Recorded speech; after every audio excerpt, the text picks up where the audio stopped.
Our next speaker actually comes from my home department, which is at the front page, which is Department of Educational Administration and Policy Studies. And Dr. Kathryn Schiller has, actually I've had the opportunity to partner with her on a variety of things, and we've served on, she's dissertation chair, I'll sit on the dissertation committees. We've actually been co-principal investigators on issues and done different things.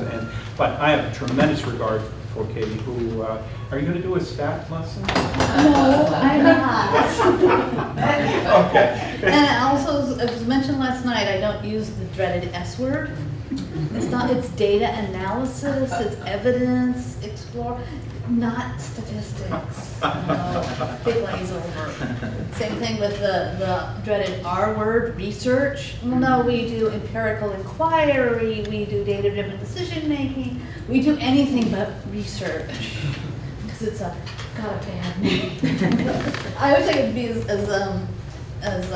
focused as Kevin was, my esteemed colleague in another department. But and I wasn't exactly sure when I was invited what we were supposed to do. I know Jim probably wanted me to talk about what we've been doing, and I will get there.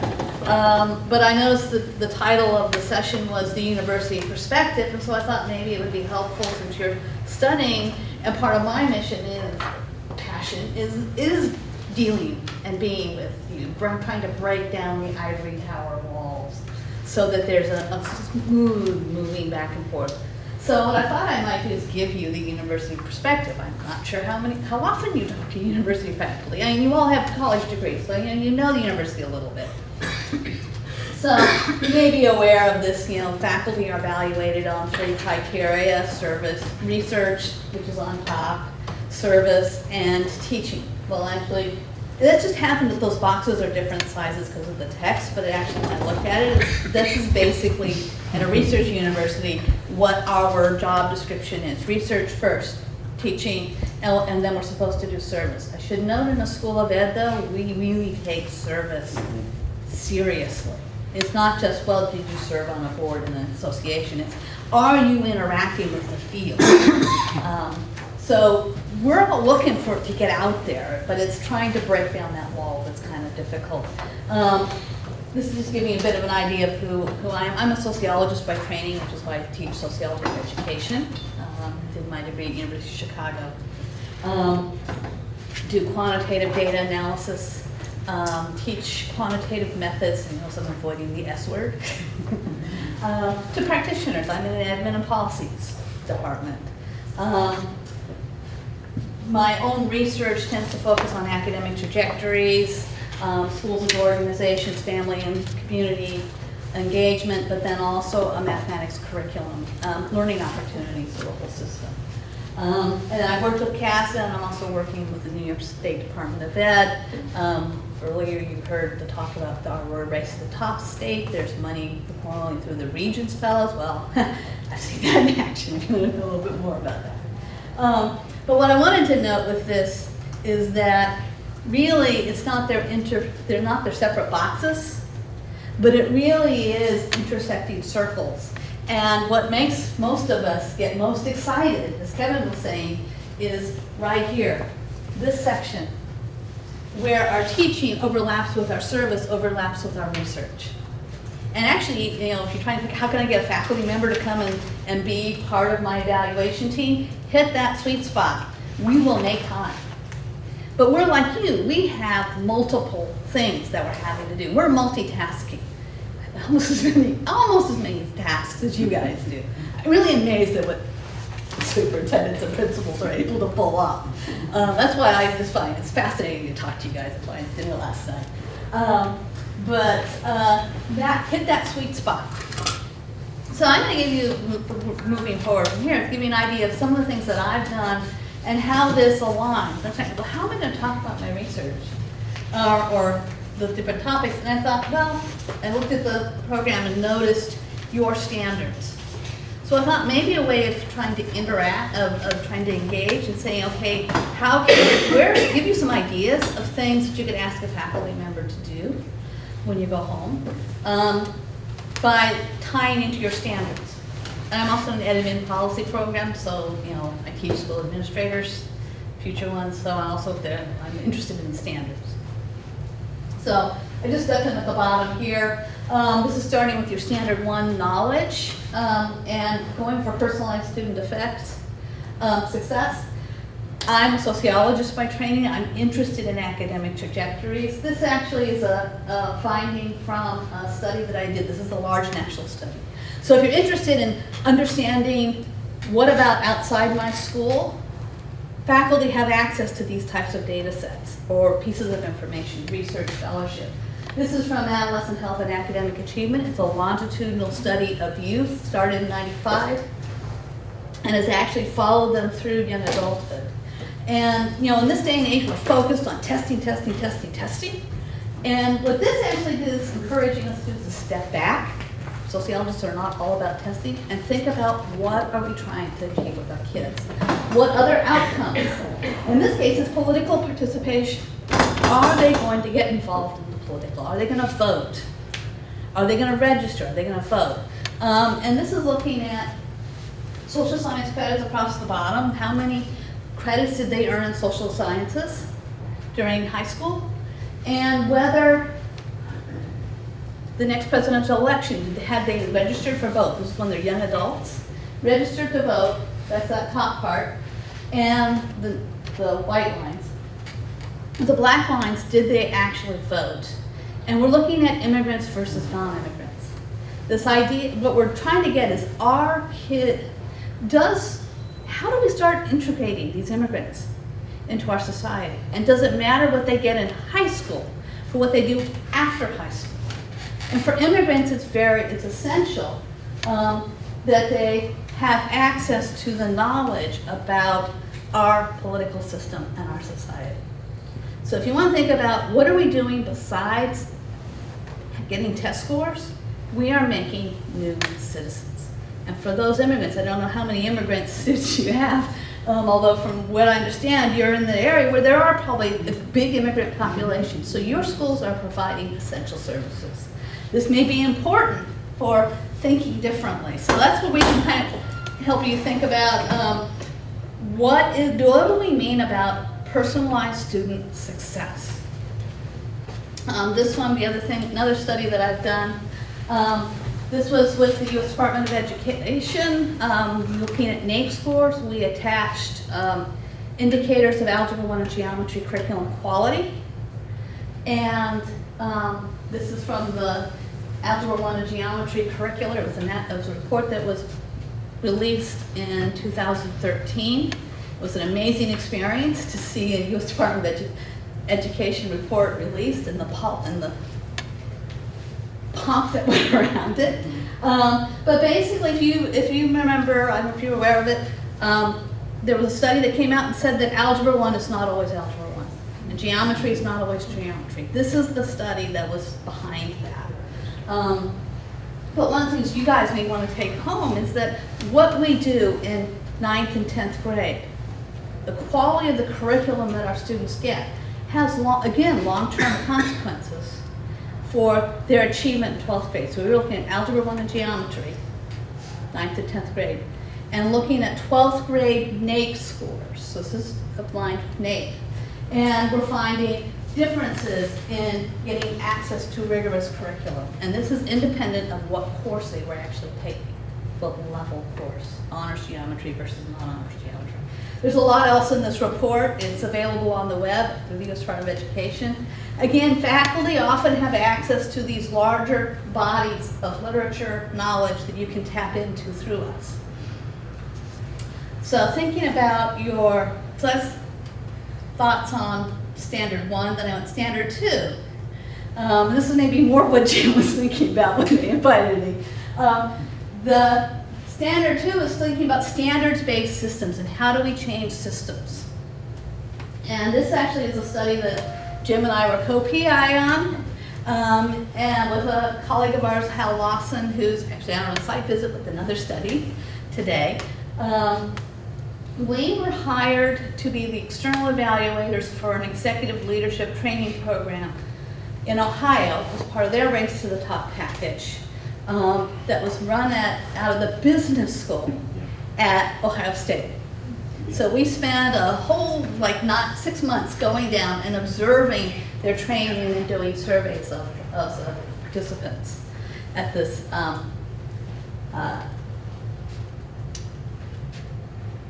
academy, sorry. And again, this is not going to be publishable because it's a little bit weak in the small sample sizes, and in addition, the business school considers that their data is proprietary.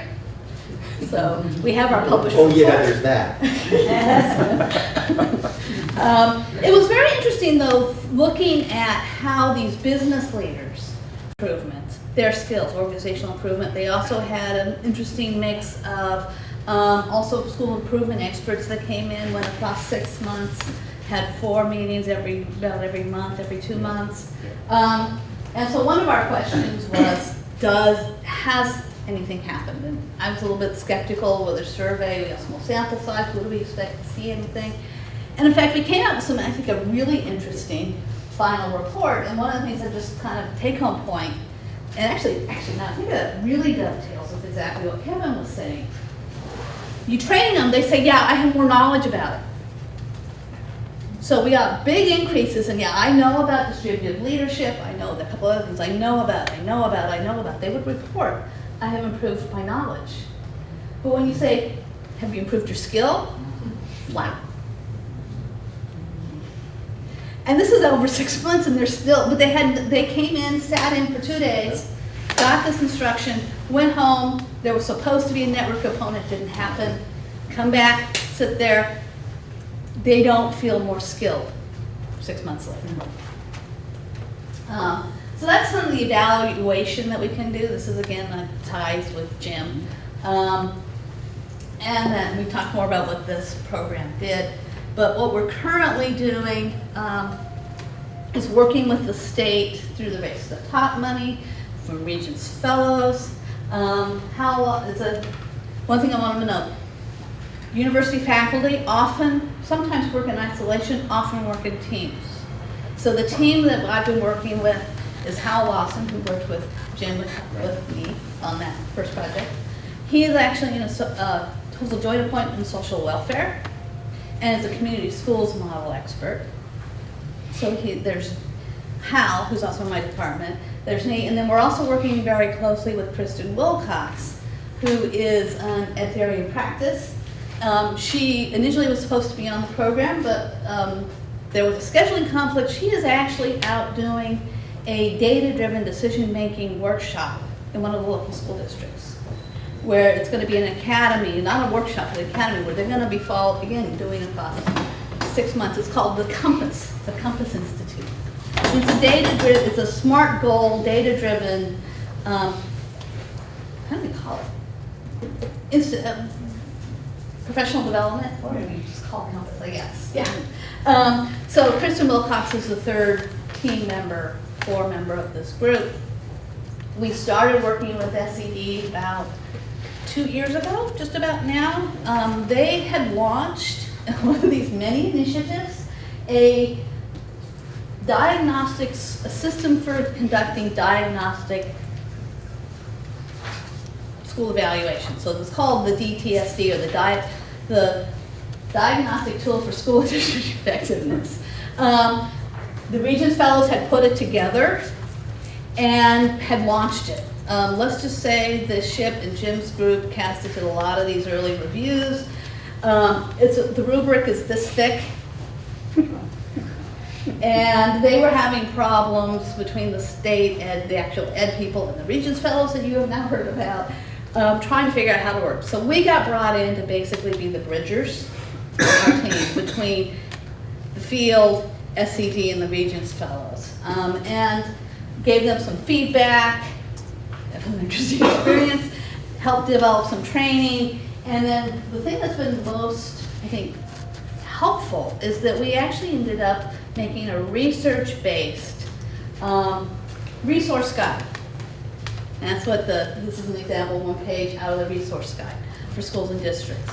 They've been sharing it out. It actually helps the districts when they get their reviews back. The goal is when the districts and schools get their reviews back, what do we do now?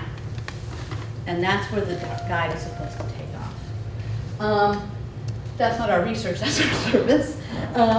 Earned some trust, I think, and now we've been asked to do actually do research in our phase 2. We're actually in the process of conducting comparative case studies of schools in the implementation of Common Core, our APPR, Annual Professional Review, and the data-driven decision-making, and trying to figure out why some schools seem to be able to weather the process and have their students perform above expected. We call them odds-beating schools, compared to other schools serving similar populations. We did 9 elementary schools this spring, and we're in the process of doing 9 middle schools, comparing our odds-beating schools to typically performing schools. We are not subjecting lower performing schools to yet another set of outsiders coming in and looking at them. So we're doing the typical high performing. Seen some very interesting things. It's really early in the process of being able to give any real kind of feedback, but we are seeing a lot of, we're in the process of making finalizing a theory of action report that will go to the state in the next couple of weeks. So that gives you an idea of some of what we've been doing. And then I just want to note, there's the teaching side, your part 3, the ability to appropriate, to use data. That's where my teaching really comes in. And I just wanted to highlight, and also the tie again with what our study council does. These are 2 of my recent doctoral students, and they are presenting at a research forum in a couple of weeks. That's right. So we're using our study council as a way for our doctoral students to get out and be giving presentations. Both of these students are practitioners in the area. So it's something else, another way you can tap into the faculty resources is to help their doctoral students get their jobs done, get their dissertations done. Because we always, I know there's doctoral students back there. So I just want to tie that in as the last step is to tying up the, did I stick to my 20 minutes? You did great. Yeah, maybe we'll invite some questions. This is really interesting. I hope you get a feel for this, because we have professors who really are embedded with the troops. You can sort of see that. I mean, you know, Kevin talking about working with the PBIS statewide center and working with behavioral specialists. Katie's work with the state education department, for example, on the diagnostic tool for school and district effectiveness. These kind of things, partially opportunities probably come to us because we're the state capital and we're working with state entities, but it's really an orientation that many of our professors have to really partner, as Katie said, with the field. It's a beautiful thing. The school study council's responsibilities are to bring research to practice. And so, for example, this last, CASA will sponsor a research symposium where recently minted PhDs will present a synopsis of their dissertation findings. So these are kind of symbiotic relationships that we have. And we wanted you to have an opportunity to meet with some of the representatives. Katie's information is really interesting. You may have something similar to this for in your accountability system for low-performing schools. Katie and her team are really expert in this. They cleaned this up tremendously. Actually, this the diagnostic tool for school and district effectiveness, DTSDE, is another acronym, fondly known in the field as DITSE. I was really careful not to say it. I'd say it. I know these people forever, so it's like, but that's what it feels like. I'm going to actually, the field panel, I'll ask them about this. Now, Katie's being very circumspect here, all right? But she and her team have helped clean this up a lot. So it's very interesting. You talk about really embedded work, good work. Maybe this will be an interesting one. Have you, what do you see from your university partners and so on? Do you get this kind of, are some of them your partners in your work in your districts? And if so, what kinds of projects go on? Yeah, so we can take notes so we can make sure we're running the future, right? Yeah. Jack, you can speak to that. Well, Lehigh University is in the city of Bethlehem. I'm from the Bethlehem area school district, so we do have a lot of partners. Lehigh is a major partner in the community school movement and sponsors community schools relationships and community school-based research. So we're also very much involved in almost all aspects of our leadership development. We're in the process right now of moving more of our targeted teachers who we want to see move into administration to be more aligned with Lehigh's educational leadership program and create more opportunities. I think there's probably 6 or 7 Lehigh professors ranging from early childhood intervention specialists who are looking at how early instruction in science affects students' development in elementary school, to people who are on the engineering staff working with our Project Lead the Way at high school. They are very good and sometimes a little slippery in finding where the areas that we're emphasizing can jive with what their interest, service, and research are. So they're very strong. My office sort of helps coordinate that, and we're looking to have streamlined ways of making the proposal and the implementation and all the rest of the partnerships work very easily. But we'd be not where we are as a district without Lehigh's cooperation. Great. Other questions for Katie? You had said so early on, and we'll keep that in mind, but what are you seeing so far as making a difference? I think one of the big things that was really striking is the alignment from the district all the way down to the classroom. And one of just my personal experience, 2 schools that I went to, I purposely went to an odds beating and typically performing. The odds beating school completely blew my mind, this school. And especially when I went to the math classrooms, and I was taking notes, essentially it's like taking notes for how to teach, like how to take a word problem apart. I was in 3rd, 4th, and 5th grade classrooms. How to take a word problem apart. I was taking teaching notes because my graduate students have problems with that in my stats class. So I was like, KWL, what's that mean? How do you, just that active learning stuff that they were doing. And these teachers were art. And I also know that these math teachers really understood math really, really well. They worked together, aligned completely across the district. All classrooms aligned up and down the grade levels. They had backward mapped both like their readings, what they had done. They backward mapped from what their alumni said that they needed to be good in college and career ready. And the teachers and the kids being willing to take risks. I'd heard this is what you're supposed to do. I had not seen it in action, so the school blew my mind. Went to a typical performing. This was a good school. I have to keep reminding myself, it was they were doing some really interesting stuff at this typically performing school. But I think one of the key differences is that there was not that alignment. The teachers and the principal both felt that they were alone. Even the teachers across the classrooms felt they were alone. As opposed to, and superintendent, hopefully I'm not gonna say anything bad here, admitted, he's an outgoing superintendent, admitted he was a transactional leader. And he actually used those words, so he understood his role and understood that his role was not going to work anymore. And so was retiring. That was the other district, the superintendent on down said, we are shared decision making, that's what her dissertation was on, distributed decision making, but the goals from the school board members down to the classroom were all clearly aligned. And it's just, so, leadership, my bias, leadership is one of the key aspects of that. And I think that's what our theory of action was going to say. That's great. Jim, I think to answer your question from Lehigh's perspective, Yeah. and I'm not on the professor tenure track, I'm just a practitioner professor. Not So I just. don't know the whole research side as well. The 2 things I see, we have no trouble placing interns in school districts. Somebody asked me that last night.